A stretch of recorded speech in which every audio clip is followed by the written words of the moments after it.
Hello everyone, Revan619 here. Hope you're all doing very well. So we are probably 2 months away from DLC 3, and as we're going into DLC 3, some people might be thinking about doing a little practice run, or even just looking over what they're planning to do in their next run. So one of the things I wanted to cover off for the newer players, maybe even some advanced players who are just looking to get some confirmation bias, is running through the talent spreadsheet database that I've got going on here and discuss some of the sort of hidden uses of talents that a lot of people might overlook, or they just don't currently know about. If we start with Homeworlds, do Origins, then do Archetypes, going through Tier 1 and Tier 2, some of them you're going to know about. So one of them, say Wounded Beast. People very much know that you can use Wounded Beast to stack agility and willpower to make for a very strong Psyker, Blade Dancer, Death World character that stacks facing the end with this, stacks traumas, has insane stats that they can then channel into weapon skill, which they can then also channel into Medicaid, which then can be turned to Hellfire Executioner.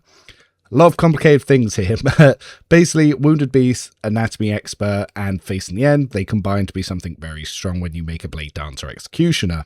Moving on, we have some other little things in some of the homeworlds. Now, for a long time, people considered Hiveworld to be a very meh homeworld, but there is one very good little thing here. Now, not only is Hiveworld very good for stacking Resolve, so you can make for quite a strong Master Tactician, weapon personalization can be used on a lot more weapons than just solid projectile.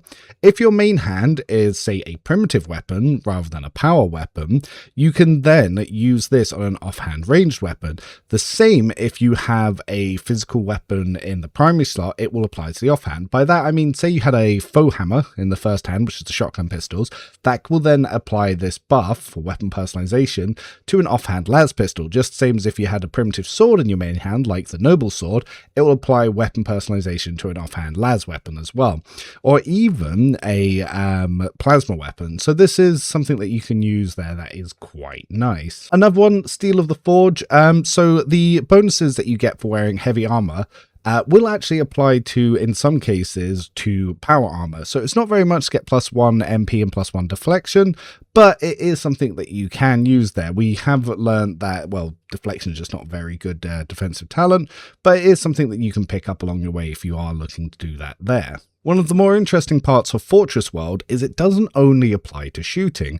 So Fortress World, if you have a read of it, is each time a Fortress World character kills an enemy, they gain 10 stacks of Never Stop Shooting. At the start of their turn, there is a stacks Never Stop Shooting percentage chance that the first stack this round will cost 0 AP and will not count towards the attack limit per round. If this effect triggers, all stacks are lost. Yeah, that applies to melee kills. There's nothing about range in there. The only ones that are specifically about range is going to be something like your Hail of Steel, and obviously Familiar Kickback. But more importantly, Never Stop Believing will actually give you a willpower divided by 2 stacks, not bonus. So say you have 30 willpower, that can still put that as minimum of 15. And so this can be used for a melee priest or even just some other archetypes. If you have any base willpower, this is actually just going to be very helpful at stopping Never Stop Shooting from going down to 0. Now, as we all know, Arbitrator seems to be very shotgun heavy, so a lot of people will sometimes misread some of the talents thinking it only applies to shotgun. So things like Lawful Intervention will allow you to parry with any ranged weapon, not just shotguns. It's only attacks opportunity can be used with ranged weapons that work in melee.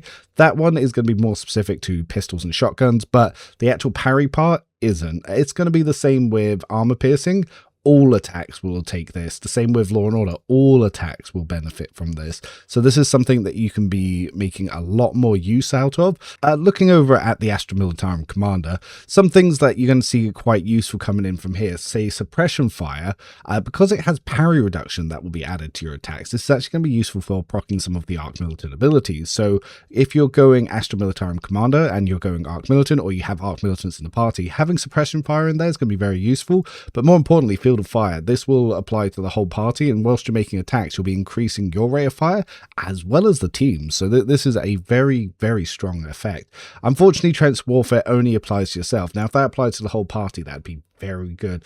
But something to keep in mind, something like unflinching heroism will stack every time someone in the party uses those heroic decks. The Navy offers fleet combat training is something that is highly abusable. This is what kind of makes having a gun and melee build very useful, and it will apply to your offhand attacks, and it's a way that if you go for an arc militant using broad expertise, you can create a viable gun and melee build. So fleet combat training applying to the offhand can even be abused with something like, say, a 0 AP reload with the portative manipulator on a pistol, which will then allow you to parry and then shoot, and then you can just constantly reload an enemy's faces and make revenge attacks. This was a way that if you also use it with something like auto-striking parry sword or defensive stance, or even say the fencing boots, you can make a revenge attack on your primary hand and then with your offhand, and it will build versatility. So it is something that is quite useful there. You can even use it with something like the bruiser boots, which you can loop it through a few things to force enemies to constantly keep attacking you, as you're then doing fleet combat training to make offhand counterattacks whenever you parry with your main hand. Corpus conversion is probably one of the most bug talents in the game. What this reads here is almost completely pointless and not really to be worth wasting your time. The only bit that you really need to understand about this talent is it appears to be bugged, and every time you target an ally with any form of power, including yourself, it will just give you a +2 psi rating, and this will last until you use an offensive power. This means that you can loop buffs and you can increase what your buffs are doing. There have been a few screenshots in the past where I've shown a Heinrichs with 120 psi rating. Yeah, this is kind of how I did it, but I was using that back when Bounty Hunter could allow you to do those sort of loops. It's still very, very useful though if you're just stacking on buffs and you want to really boost some of your stats here. Backdraft is another very interesting talent. Whenever you use any Psyker power, it will apply half secondary damage coming in again. This can even be used with stuff like Sword of Faith, as well as any of your staff attacks. So it's an exceptionally powerful one. It can't trigger something like pain channeling, but it is a way to get a lot of extra damage. Say you were using a assassin using Sword of Faith, your killing edges will allow you to use your attacks for 1 AP, and your powers will then trigger with Backdraft to do extra area attacks. You can then even combine it with stuff like Burning Blood on the assassin, which you can then boost even further with notes on weaknesses, because it creates instant direct damage. So there's a lot of ways that you can sort of buff each other with that and do quite a bit of damage. Hymns of Hatred is probably one that you want to pick up early on any sanctioned Psyker that's Assantic, because it's basically fired up but for all attacks instead of just range. So if you're using rock swords, then you can build this up very quickly, and stuff like the Temperis Elite Carapace backpack can increase the strike count of rock swords as long as it's a 4 or less. So you can stack ballistic skill and really send that to the moon. So if you're using focus, you can really boost this up. You would think Mental Breach applies to Executioner, but testing has been very inconsistent. I've tried to use Mental Breach to stack with Sower of Distress. Sometimes it appears to work, but mostly it doesn't, so there's going to be more testing that needs to be done and to focus on and around that. Now, Warrior is where this starts to get very interesting, especially as we go into some of the other archetypes. Now, some of the little tidbits so far, not exactly been the best, and I can understand you thinking that, but here's where it gets quite fun.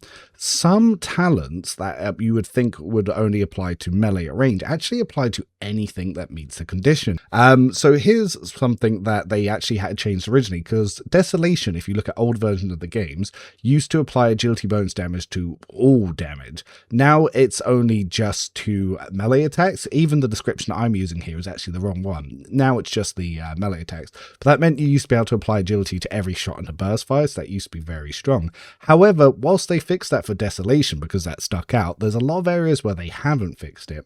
Easy Target is another one that you can get some strength bonus damage scaling to any enemy that's not using a melee weapon when you get a critical. You can also use this with other things such as Crowd Kill. So Crowd Kill, area attacks deal additional strength bonus damage for each enemy in there, and this will also apply to Psyker powers. Because all Psyker staff powers count as melee, they scale from strength anyway, and they can also use weapon skill to get critical hits, which normal powers can't critical. But say you use the Sanctified Staff, and you had 5 enemies in there, you're going to stack this source of strength bonus 5 times to all of the enemies in there. So this is rapidly going to build up damage, as well as also getting your normal strength scaling in there. So this is a incredibly potent talent, and in some cases this can allow the warrior to outscale what a soldier can do with area attack. So for shotguns or foe hammers, it's quite useful. This is why Navy officer going warrior than arc militant is probably the most viable melee and pistol build going. Something to keep in mind about officer is it has 2 talents to build weapon score and 1 for the ballistic skill. The ballistic skill on focus stacks. Every time you use an ability, it will increase perception and ballistic skill, so this is very useful to say if you were using a melee build that was also using offhand range. It's also very useful if you were trying to take advantage of Temperis Elite Carapace Backpack, or you just haven't invested in much perception to stop enemies dodging when you're doing your attacks. So whilst if you're going to focus on one of them, it's going to be focus you want to focus on, not be vigilant. Operative is another interesting one. So some of these are less useful than others, some of them are more useful. So currently Operative has a bug where burst and area attacks will gain the extra damage from exploits, but it won't consume them. This means burst and area attacks can't use Tide of Excellence. However, some weapons like arc rifles and the psychostaffs that use lightning attacks are actually single shots. You hit one target and they make single shots that then spread out from there. This means you can get multiple sources of Tide of Excellence. If you do a lightning staff or a arc rifle hit that hits 5 enemies, you're going to get 5 stacks of Tide of Excellence, and they'll actually build 1 at a time, and you'll see a +4 going up to the 5th person. Ballistics calculations will apply on any form of attacks, so as you increase your perception and you can cut that distance down, that means you can even get that 15% bonus to your burst fires, as well as your bonuses on what you're seeing there from your exploits. So a burst fire operative is actually stronger in a lot of cases than the single shot operative. So if you're building towards executioner and you're stacking those dots that way, this is a very good way to do it. Other talents like sniper expertise, again, will apply to all weapons. So if you're lining up a good enough distance, you're doing those burst fires, yeah, this will actually be exceptionally strong, and it's a way that you can really take advantage of building that extra damage, especially because you're not consuming those exploits. If you're using multiple operatives, like which was done in an all operative run by a user by the name of Whitewing, who also does some very good write-ups on Reddit, yeah, this is very beneficial. The more operatives, the better, especially if you're using area and burst weapon attacks, not single shots to consume those exploits. Looking at soldier, something like camaraderie will apply to all sources of damage, which is very good.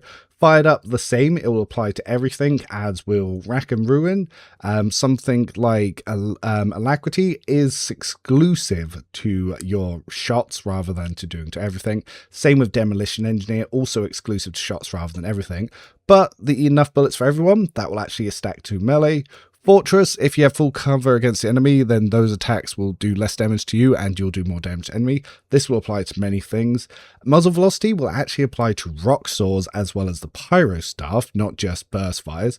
Point blank applies to all area, including melee, not just range. Tenderize will also do the same. It will apply to all area attacks, melee and range. So these are ways that you can stack them amongst themselves. You'll see something similar on Blade Dancer. Blinding Blades will apply to all attacks that you do, as will Rising Tempo, so this can be quite useful to build up. There are actually quite a few ways that you can abuse some talents in here. So stuff like Spinning Blades, which you can use to reload an enemy's face, as people have seen in my Gun Dancer build, is if you get 0 AP reloads, you get to near some enemies, you reload, they all attack you, you parry all their attacks, and that'll build up a lot of stacks of blade charge. You'll probably end up shooting more shots than you actually have in the magazine, so there's some very good loops that you can go around doing there. Many of Assassin's talents are about building direct damage and boosting stuff from your source of direct damage. As I said before, this will apply to everything. Items that give instances, or even talents that give instances of direct damage, will all benefit from Assassin and give it even more sources. The same with all sources of willpower checks. This will come back to the Death Aura build, and I highly recommend looking at any of my Death Aura builds if you want to see how to create something incredibly insane with Assassin and to really abuse those talents. But rather than go for each one of those individually, I will skip that and I'll leave that to that video. Follow My Lead is also an ability that is very useful to the Vanguard, because if you're buffing them, then you'll get those increases from your own buffs. So it's one of the very few useful abilities that you'll see on there. Like for Vanguard, the 2 best abilities are Defensive Stance and Follow My Lead. Now, Bounty Hunter is also where this gets very interesting, because a lot of people assume Bounty Hunter is a single shot archetype. It isn't. it applies to everything. A actual burst fire bounty hunter will really take a lot of advantage for heightened concentration and hunting surge, and it will just do insane armor pen regardless of what weapon you use. So this is one of those ones that is highly good at just deleting waves of things. Even stuff like gruesome kill will apply to your allied arc militants to help up their damage, but even things like pierce the armor that's being boosted from your piercing shots, very useful, especially for building up overpen here. It's just a shame that something like cut to the chase is once per round, because if you could stack with that, a bounty hunter could essentially create infinite movement and just keep going around. Hunter's ambush is something that you do need to use on single shots, but that will apply to arc rifles and even lightning staffs, and you don't need to stun the target yourselves. You can use something like self-calibrating goggles or self-calibrating helm, but you can also just follow up from a Cassia lidless stare, and it just generates some free refund on your attack. Master Tactician, whilst it is an ability, something like Finish the Job, where you can make that extra attack on the ability. If you have a burst-only weapon, that will apply to a burst. That is going to be the same for Bounty Hunter. When you use Claim the Bounty, or even if you use Killing Edge or even Death Whisper from Assassin, if you have a shotgun weapon or a burst-only weapon, it will apply a burst or an area attack, and it won't create a single shot. It was the same with the melee weapon. There's a melee-only sword that you can find that you can, if you use any of those 1 AP abilities, will actually use the area attack. It will do the same for charge if you're on a melee build and going in from that. Grand Strategist has a lot of very useful talents. They're all very straightforward, and whilst there's nothing special to point out here, I just wanted to bring to the fact that all of these talents are just exceptionally good. There's a lot of stuff that will have a lot of cross-class synergy, so I just highly recommend just actually using Grand Strategist for more than just going first. There's a lot of really cool things you can do here. Dependable, something fairly straightforward on this one as well, and it's not really a hidden meta thing, but again, something worth mentioning is, yeah, Dependable is what makes Arc Militant more tanky than Vanguard, because Vanguard, a lot of the talents, some of them will say it gives you 50% less damage. It's not 50% less damage, it's just minus 0.5 from modifiers. So if an enemy has 10 times extra damage on their modifiers, it'll be 9.5. If they're doing an extra 2 times, it'll be 1.5 times. So it's not really as much as what it's doing, whereas armor is just straight damage reduction going up to 90%. If you boost your armor from 40% to 90%, you just reduce all enemy damage by 90%. It's incredibly powerful. You can combine things like broad expertise to get good ballistic skill and weapon skill together, and the higher that they are, it will buff both of them. And then you can use it with something like Arms Master to reduce your area attacks and your burst attacks down to 1 AP, which makes them incredibly good at building versatility. Versatility, however, doesn't need to switch weapons. A lot of people believe that you'd have to switch from melee to, like, say, burst or something, but you don't. You could just do a single melee hit, then an area melee hit, or just the same as you can do a burst fire and a single shot, or even go from a burst fire to a 1 AP area attack with a shotgun. So it's something that you can build up quite nicely from here, and it is something worth keeping in mind that your Psycho Staff powers do count as melee attacks. One of the bad ones to keep in mind is close quarters training. This will just give you a permanent minus 10 to ballistic skill, so yeah, it's just weird. It won't last just when you're next to enemies when you use it. It's just always like the way it works. So you take minus 10 ballistic skill, and then you can use all weapons in close combat. However, it doesn't work with Arbitrator, so you won't be able to make attacks of opportunity with, say, a burst rifle. But many of the talents like crippling blast, contempt for the weak, and other things where it says it applies to burst or area, it will apply to, say, a burst attack of a rock saw, and it will apply to area attack of a melee, not just a shotgun. So there is a lot more ways that you can actually stack some of these talents. Arc Militant is just exceptionally good all the way around. Executioner, most game-breaking talents in the game are over here. You can stack armor strip that you do to enemies. You combine that with something like Destroyer with fragile playthings. You can incredibly boost the ability Racking Weakness. The way Racking Weakness works is every source of armor strip that's being applied to an enemy per 10% will actually give you Medicaid more damage. It will stack beyond what enemy's total armor is. So even if they only have 20% armor, if you're minusing 200% armor, that will give you 20 times the number of these effects, and it's how you do the insane dot damage from Executioner. Warp Buffer is probably one of the best talents for a Psyker in the game. However, it's not as useful for, say, Ida as it could be. Warp Buffer can pass Daemon Incursions, but not one of the two. There are actually two kinds. One is instant death, and one is just death. Now, that sounds the same, but the death one, you can pass to enemies, and it can kill them, and you can actually do ways to resist it. The instant death just ignores whatever health you have, and it just kills unit. It's two different ways that it applies the effect. So yeah, normal Psykers, you're probably going to really greatly benefit from Warp Buffer and move stuff over. Idra, it'll feel like it does nothing, but it is actually still a very good talent to have on her, because out of the 9 effects, it will pass 8 of them. Same for Psykers, though regular Psykers seem less likely to get insta-death, but they can trigger it. It's not impossible for them to trigger it. Exemplar has a lot of really mediocre talents, but also some of the best talents in the game. The two that you're going to want to look at is Destroyer and Degraded Defense. Destroyer, every character's melee attack reduces the target's armor by strength until the end of combat, and that applies to all damage, and it applies to everyone in the party when they're hitting them. So Destroyer is a MVP talent for anyone that's using melee, and Degraded Defense will apply to yourself. Every character that's ever going to do an attack should have Degraded Defense, because it just gives you free base damage. It is exceptionally powerful. Eager for Battle is also one of those ones where this first turn of combat, you get that +2 action points. Yeah, that applies to every finest hour as well as every main turn. So yeah, it does a lot more than you might think. Some people are like, oh, it's just 2 AP, but no, that if you have 2 officers, that could be 6 extra AP, and that's 6 extra attacks. So this is something that is very useful to have and to consider, especially for your warriors, because obviously your warrior will also benefit from that during Daring Breach.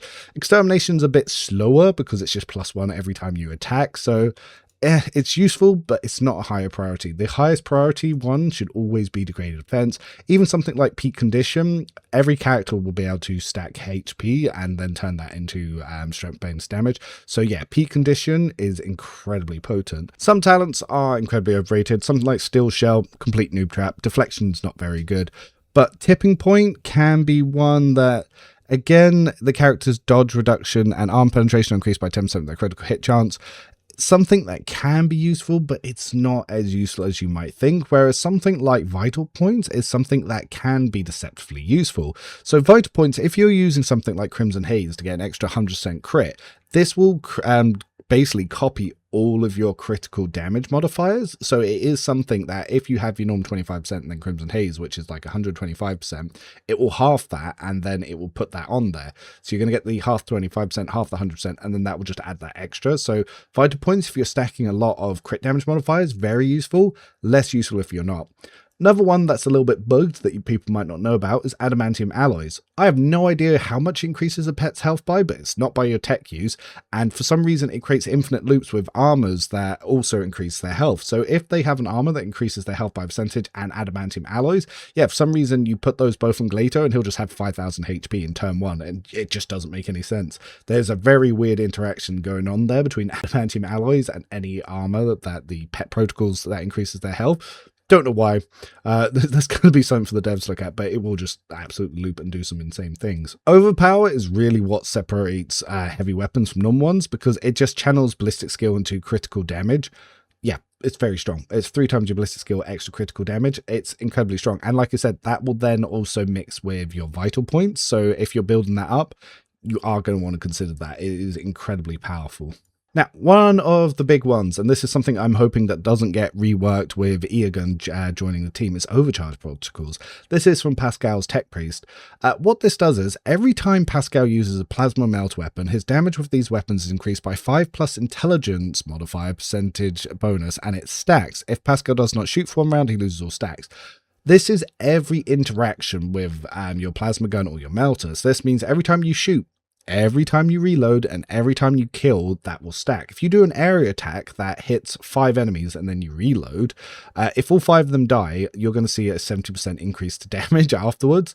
If you're just doing a shot and reloading and killing 1 person, that's going to be a 30%. So yeah, exceptionally powerful talent, one you should get through early. And the same with aiming protocols. There's 2 parts to this effect, and it's kind of a mistake that some people make by not reading the whole thing, which is Pascal gains +5+ intelligence modifier to ballistic skill and +10 int to % dodge reduction to plasma melt weapons and range attacks. Yeah, the ballistic skill increase applies to everything. it's just the dodge reduction is only to melt in range. So yeah, incredibly potent talent in both aiming protocols and overcharge protocols. And to finish up, one last one to mention, and this is a mention of Dishonor. Deadly Accuracy, which is one of the new ones for Aeldari weapons. Critical damage dealt by this Aeldari's ranged weapon increases by perception. Yeah, this is a flat bonus. If you have plus 70 perception, your shots, no matter what, and you crit, will get plus 7 damage. It will not interact with anything else. Incredibly bad talent. It's not like Litany of Hatred, which adds base damage to everything in a massive AoE, which again, from Priest, exceptionally strong talent.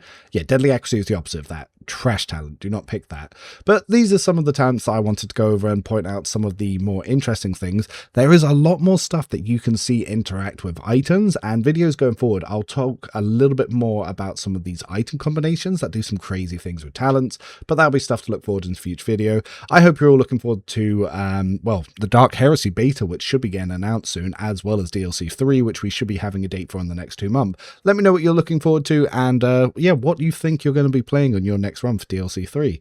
Bye for now.